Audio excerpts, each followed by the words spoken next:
Hey guys, welcome to our channel Homeo Science. Today we are going to learn another lecture of FMT Forensic Medicine and Toxicology.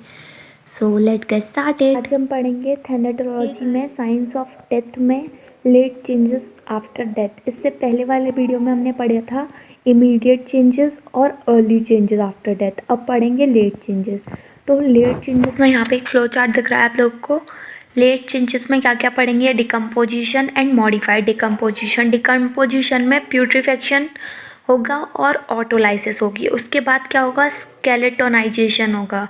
उसके बाद complete dissolution, then fossil formation.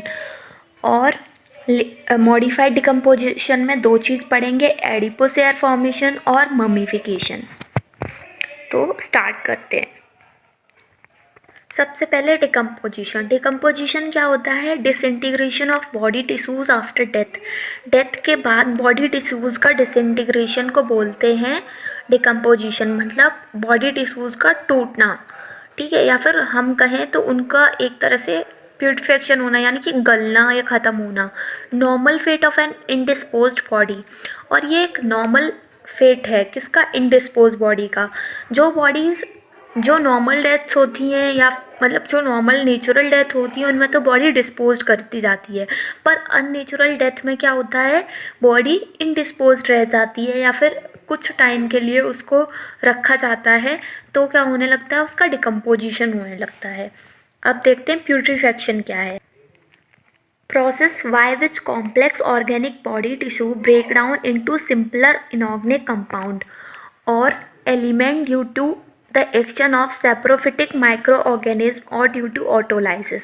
तो इसमें क्या होता है? ये एक प्रोसेस है जिससे कॉम्प्लेक्स ऑर्गेनिक बॉडी टिश्यूज़, मतलब जो बॉडी टिश्यूज़ हैं वो ऑर्गेनिक हैं और कॉम्प्लेक्स हैं, तो उनका ब्रेकडाउन वो टूट टूट के सिंपल इनऑर्गेनिक कंपाउंड बना लेते हैं, या फिर ऐसे सिंपल इनऑर्गेनिक एलिमेंट बना देते हैं। किसके? और ये सब होता किससे है? सेप्रोफिटिक और micro organism, saprophytic micro organism के एक्शन से होता है। ऑटोलाइसिस से, मतलब जो कॉम्प्लेक्स ऑर्गेनिक बॉडी टिश्यूज़ हैं उनकी ऑटोलाइसिस होती है, और वो टूटकर क्या बन जाते हैं? सिंपलर इनऑर्गेनिक कंपाउंड और एलिमेंट्स, जो कि सॉइल में या फिर जहाँ पर भी बॉडी रखी है, इंडिस्पोज्ड बॉडी जहाँ पर भी पड़ी है, वहीं मिल जाते हैं। It follows disappearance of rigor mortis. और डिकम्पोजिशन स्टार्ट कब होता है? राइगर मोर्टिस के डिसअपियरेंस के बाद। अब है और ये कौन से बैक्टीरिया की प्रेजेंस में होता है? तो वो बैक्टीरिया है क्लोस्ट्रीडियम वेल्चाई। क्लोस्ट्रीडियम वेल्चाई की जो सेल वॉल होती है उसमें लिसाइथिन होता है, और इसके पास लिसाइथिनेज एंजाइम होता है जिससे ये लाइटिक रिएक्शन करता है, ऑटोलाइसिस करता है। आगे है categories and stages of decomposition. तो 4 कैटेगरीज हैं यहाँ पर: early decomposition, advance decomposition, partial skeletonisation और स्केलेटनाइजेशन। अब एक एक करके हम देखेंगे। ऑटोलाइसिस क्या होता है? ऑटोलाइसिस को हम ऑटो मतलब खुद से, यानी कि सेल्फ, और लाइसिस मतलब टूटना यानी कि ब्रेकडाउन, तो सेल्फ ब्रेकडाउन बोलते हैं। Body's own enzymes are acting on itself causing tissue and cellular destruction. मतलब बॉडी के खुद के एंजाइम, मतलब खुद से हो रही है तो ऑटोलाइसिस, लाइसिस खुद से हो रही है तो ऑटोलाइसिस। तो बॉडी के खुद के एंजाइम खुद पर एक्ट करते हैं on itself causing tissues and cellular destruction sorry. हाँ, तो जब बॉडी के खुद के एंजाइम एक्ट करते हैं और बॉडी टिश्यू को और सेल को क्या करते हैं? डिस्ट्रक्ट कर देते हैं। The proteolytic, glycolytic, lipolytic action of ferments causes autodigestion and disintegration of organs. अब प्रोटीन को तोड़ने के लिए प्रोटियोलाइटिक, ग्लाइकोजन को तोड़ने के लिए ग्लूकोज को तोड़ने के लिए ग्लाइकोलाइटिक, लिपिड को तोड़ने के लिए लिपोलाइटिक, तो सब अपना अपना एक्शन करते हैं और ऑटोडाइजेशन और डिसइंटीग्रेशन कर देते हैं ऑर्गन्स का। ऑटोडाइजेशन ऑफ गैस्ट्रिक म्यूकोसा को बोलते हैं gastromalacia. In dead born maceration and aseptic autolysis of dead foetus in uterus is seen. मतलब जो डेड बोन्स होते हैं, मतलब ऐसे बच्चे जो मरने के बाद पैदा होते हैं, मतलब बेबी, कुछ केसेस में क्या होता है बेबी मरा हुआ पैदा होता है, तो ऐसे केसेस में जो मैसरेशन है यानी कि असेप्टिक ऑटोलाइसिस होती है डेड फीटस की यूट्रस में जो दिखाई देती है। कौन कौन सी गैसेस प्रोड्यूस्ड होती हैं?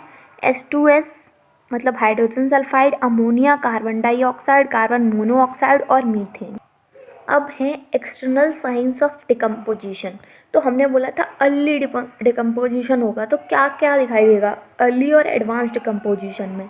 तो एक्सटर्नल साइंस दिखाई देंगे, मतलब जब बॉडी डिकम्पोज होगी तो पहले बाहर से होना स्टार्ट होगी, तो उसमें 4Ds दिखाई देंगी। 4Ds का मतलब क्या है? डी कौन कौन सी हैं? 4, discolouration, distension, degradation, dissolution. Body का डिस्कलरेशन होगा, डिस्टेंशन होगा, फिर वो डिग्रेड करेगी, देन डिसॉल्व हो जाएगी। डिस्कलरेशन क्या होता है? ये फर्स्ट एक्सटर्नल साइन है।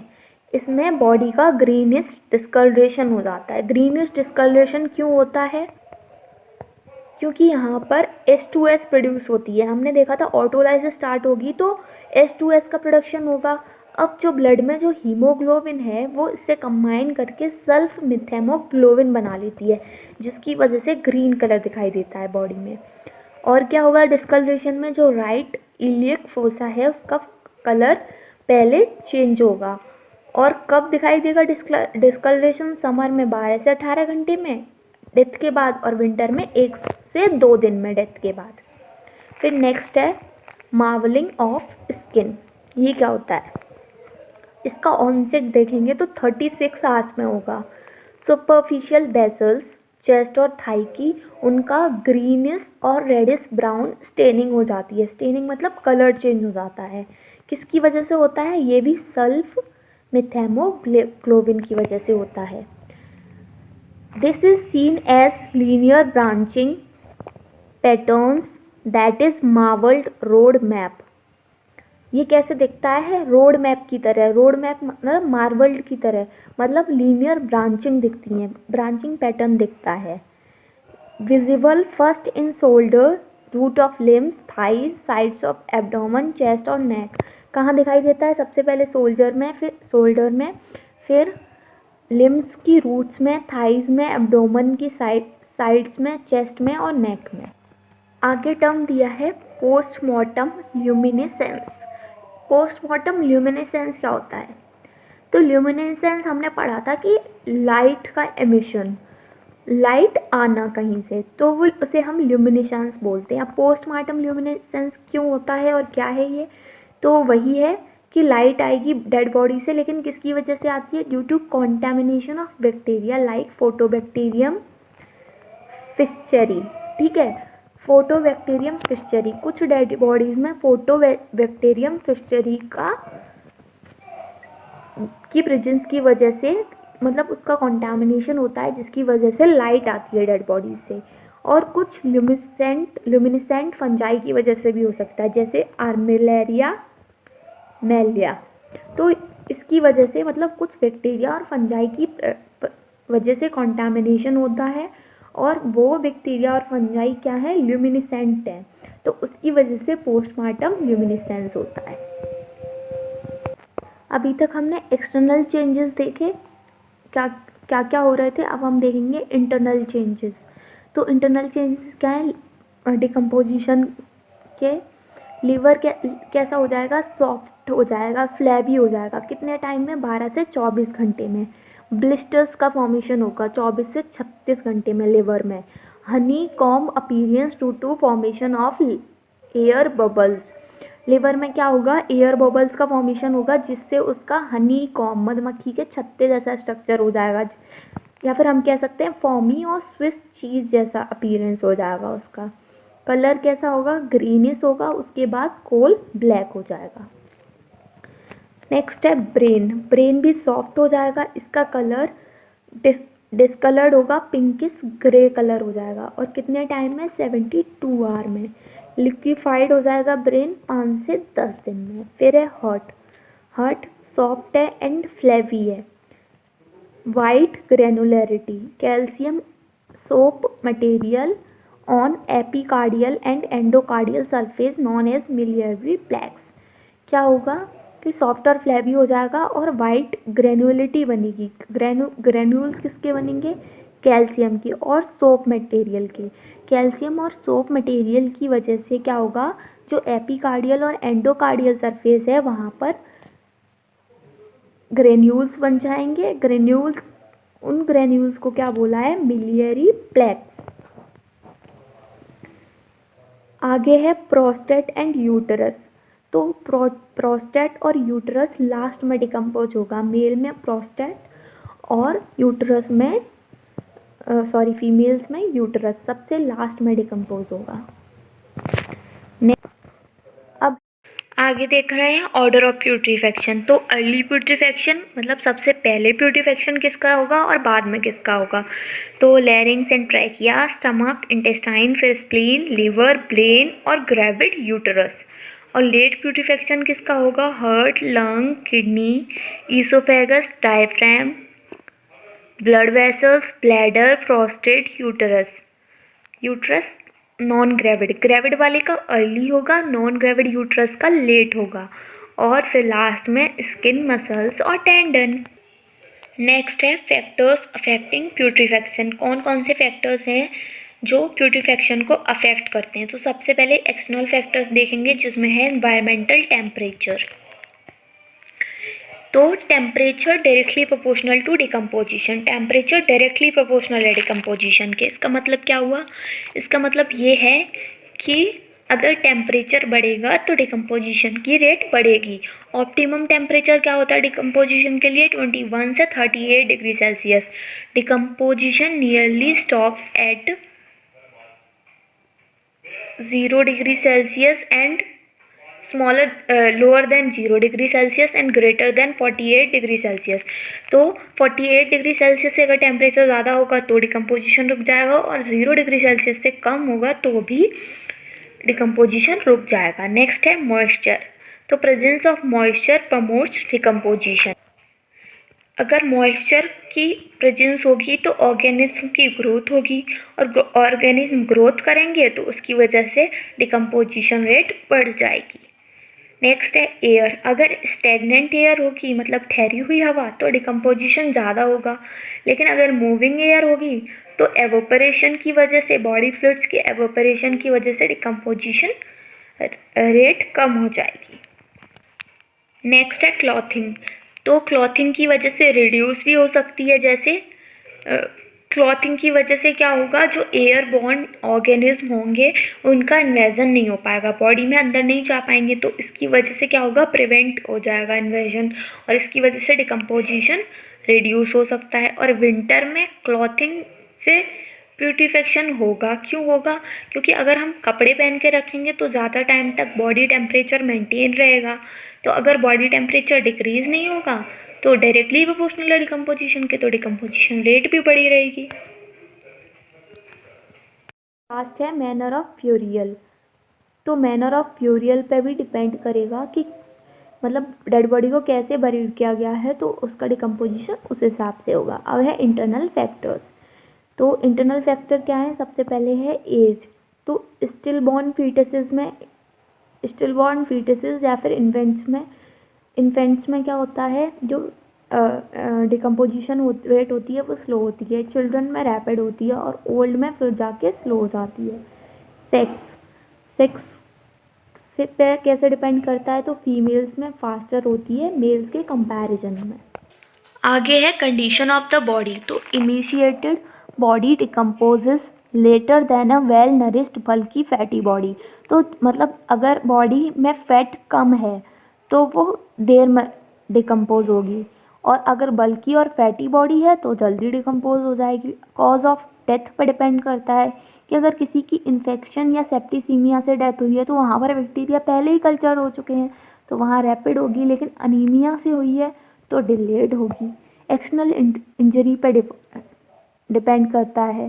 तो अगर कोई एक्सटर्नल इंजरी है तो वहाँ ज़्यादा चांसेस हैं बैक्टीरिया के कल्चर होने के, तो वहाँ पर डिकम्पोजिशन अर्लियर होगा।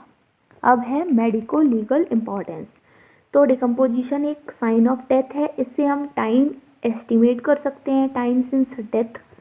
In advance decomposition the identity of the disease में बी इम्पॉसिबल। तो अगर एडवांस डिकम्पोजिशन है तो जो बॉडी है उसकी आइडेंटिफिकेशन पॉसिबल नहीं हो सकता। नेक्स्ट है स्केलेटोनाइजेशन ऑफ बॉडी, बॉडी का स्केलेटोनाइजेशन। तो बरीड डेड बॉडीज टोटल स्केलेटोनाइजेशन में टेक 1 ईयर। जिन डेड बॉडीज को बरीड किया गया है उनमें स्केलेटोनाइजेशन होने में 1 साल लगती है। When disposed of carelessly on land और वाटर। और कुछ डेड बॉडीज़ अगर ऐसे ही केयरलेसली छोड़ दी गई हैं या पानी में या ज़मीन में तो उनका स्केलेटनाइजेशन कुछ ही दिनों में या कुछ ही महीनों में हो जाता है।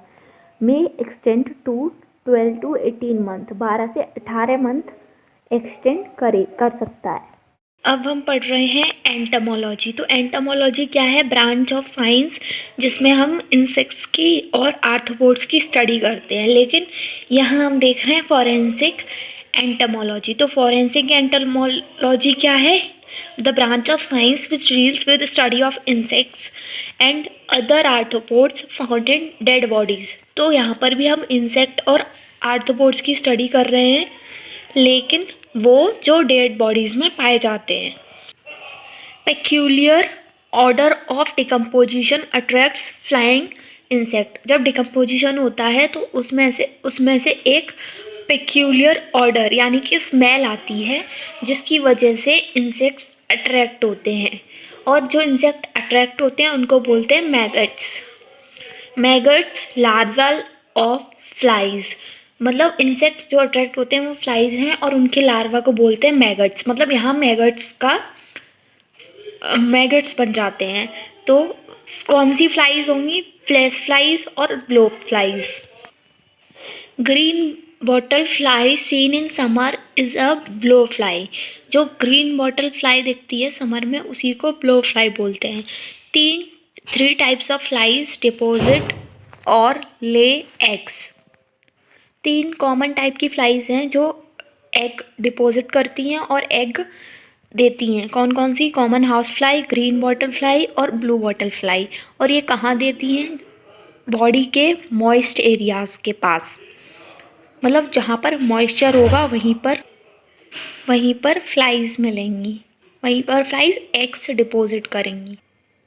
एडल्ट फ्लाई है। एडल्ट फ्लाई अंडे देगी 8 से 12 घंटे में। फिर वो अंडे फर्स्ट इंस्टार लार्वा में कन्वर्ट होंगे 1 से 2 दिन में। और फिर वो सेकंड इंस्टार लार्वा में कन्वर्ट होंगे 1 से 2 दिन में।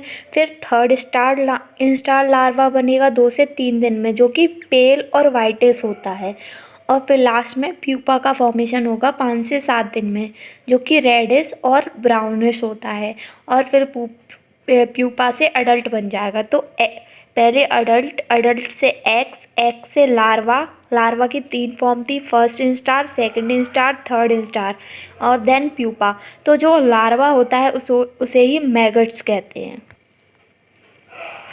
अब है एडिपोसेयर फॉर्मेशन यानी कि सेपोनिफिकेशन, जिसका अपीयरेंस ग्रेव वैक्स जैसा होता है। It is modified form of decomposition characterized by formation of soft waxy material in dead body. Dead body में सॉफ्ट और वैक्सी मटेरियल का फॉर्मेशन होता है और ये डिकम्पोजिशन की मॉडिफाइड फॉर्म है। फ्रेश एडिपोसेयर को हम रैंसिड बटर भी बोलते हैं। मैकेनिज्म क्या है? बॉडी में जो फैट सेल्स हैं उसमें फैट डिपॉजिट है, उसकी हाइड्रोलाइसिस होगी तो फैट फर्मर फैट बनेगा, यानी कि अनसैचुरेटेड फैटी एसिड में कन्वर्ट होगा जैसे इलिक एसिड। और फिर हाइड्रोजनेशन से सैचुरेटेड फैटी एसिड बनेंगे जैसे पामिटिक एसिड। और फिर एडिपोसेयर का फॉर्मेशन हो जाएगा यानी कि सेपोनिफिकेशन। ये 3 दिन से 3 हफ्ते लेता है एडिपोसेयर फॉर्मेशन होने में। Factors influencing adipocere formation. कौन कौन से फैक्टर्स हैं जो अफेक्ट करते हैं, इन्फ्लुएंस करते हैं एडिपोस हेयर फॉर्मेशन को। तो सबसे पहले warm temperature and less air, मतलब टेम्परेचर पे डिपेंड करता है। अगर टेम्परेचर वार्म होगा तो एडिपोस हेयर फॉर्मेशन अच्छा होगा, और एयर स्टैग्नेंट होगी या फिर कम होगी। मॉइस्ट और एक्वेटिक इन्वायरमेंट होना चाहिए। इंट्रिंसिक बैक्टीरियल एंजाइमेटिक एक्शन हो, और adipose tissue and fat splitting enzyme की प्रेजेंस में होता है एडिपोज हेयर फॉर्मेशन, क्योंकि एडिपोज टिश्यू यानी कि फैट डिपॉजिट हुआ है उन टिश्यूज़ में, फैटी टिश्यूज़। अगर फीटस है यानी कि 7 वीक से कम का फीटस है, 7 मंथ से कम का फीटस है, तो वहाँ पर एडिपोज हेयर का फॉर्मेशन नहीं होगा। नेक्स्ट है medico legal importance. Adipocere formation की मेडिको लीगल इम्पॉर्टेंस क्या है? तो ये साइन ऑफ डेथ है, जैसे कि डिकम्पोजिशन और बाकी साइन थे डेथ के। इससे भी हम टाइम सिंस डेथ एस्टिमेट कर सकते हैं, आइडेंटिफिकेशन कर सकते हैं। Injuries can be make out thus helping in forming a cause. Place of disposal can be known, मतलब कहाँ पर डिस्पोजल हुआ है वो भी पता लग सकता है एडिपोज हेयर फॉर्मेशन से। लास्ट टॉपिक है ममीफिकेशन। ममीफिकेशन क्या है? Modified form of decomposition characterized by dry desiccation of tissue under the conditions of high environmental temperature, low humidity and good ventilation. तो ये भी एक मॉडिफाइड फॉर्म है decomposition का, जैसे एडिपोज हेयर फॉर्मेशन था। इसमें क्या होता है? ड्राई डेसिकेशन होता है टिश्यूज़ का कुछ कंडीशंस के अंडर, जैसे कि हाई इन्वायरमेंट टेम्परेचर होना चाहिए, लो ह्यूमिडिटी होनी चाहिए। लेकिन एडिपोज हेयर के लिए हमें मॉइस्ट इन्वायरमेंट चाहिए था, मतलब ह्यूमिडिटी ज़्यादा चाहिए थी, और गुड वेंटिलेशन चाहिए ममीफिकेशन के लिए, क्योंकि ये ड्राई डेसिकेशन है। एडिपोज हेयर फॉर्मेशन में हमें लेस एयर चाहिए थी, मतलब वेंटिलेशन कम चाहिए था। Body tissue converted dark hard shrivelled appearance, मतलब ममीफिकेशन के बाद जो बॉडी टिश्यू होते हैं उनका डार्क हार्ड और श्रिवेल्ड अपीयरेंस हो जाता है। अब है मैकेनिज्म। तो मैकेनिज्म क्या है? सबसे पहले तो हमने 3 कंडीशन पढ़ी, हाई टेम्परेचर, ड्राई एनवायरनमेंट और फ्री एयर मूवमेंट से होता है ममीफिकेशन बॉडी का। तो मतलब बॉडी से डेसिकेशन होगा, फिर ममीफिकेशन होगा ड्राई डेसिकेशन के बाद। तो body loses fluids to environment by evaporation. तो सबसे पहले फ्री एयर मूवमेंट की वजह से एवोपरेशन होगा और बॉडी अपने सारे फ्लूइड इन्वायरमेंट में लॉस कर देगी। Due to moisture absence and hot temperature putrefactive bacteria can't proliferate. और यहाँ पर मॉइस्चर नहीं है और टेम्परेचर भी ज़्यादा है, इसीलिए प्यूट्रीफेक्टिव बैक्टीरिया प्रोलिफरेट नहीं कर पाएंगे, कल्चर नहीं कर पाएंगे, इसलिए डिकम्पोजिशन नहीं होगा। तो ड्राई डेसिकेशन होगा और फिर ममीफिकेशन हो जाएगा। तो यहाँ पर बैक्टीरिया कल्चर नहीं हो रहे हैं, यानी कि क्लॉस्ट्रीडियम वेल्चाई एब्सेंट होगा, जिसकी वजह से लिसाइथेनेज भी नहीं होगा और जिसकी वजह से डिकम्पोजिशन नहीं होगा। नॉर्मल बॉडी फीचर्स प्रिजर्व रहेंगे, यहाँ पर कोई भी डिकम्पोजिशन नहीं हो रहा, तो ऑर्डर भी नहीं आएगा। इसमें कितना टाइम लगता है? 3 मंथ से 1-2 ईयर्स तक। मेडिको लीगल इम्पॉर्टेंस क्या है इसकी भी? एडिपोज हेयर की तरह ये साइन ऑफ डेथ है। टाइम सिंस डेथ एस्टिमेट कर सकते हैं, आइडेंटिफिकेशन कर सकते हैं, इंजरी से पता लगा सकते हैं कि कॉज क्या है, और डिस्पोजल का प्लेस पता लग जाता है। तो थैनेटोलॉजी ख़त्म हो गई। आज हमने पढ़ा थैनेटोलॉजी में लेट चेंजेस आफ्टर डेथ, जिसमें पढ़ा decomposition, adipocere formation and mummification. So आपको वीडियो अच्छा लगा हो तो please do like, comment, share and also subscribe to my YouTube channel Homeo Science. Thanks for watching.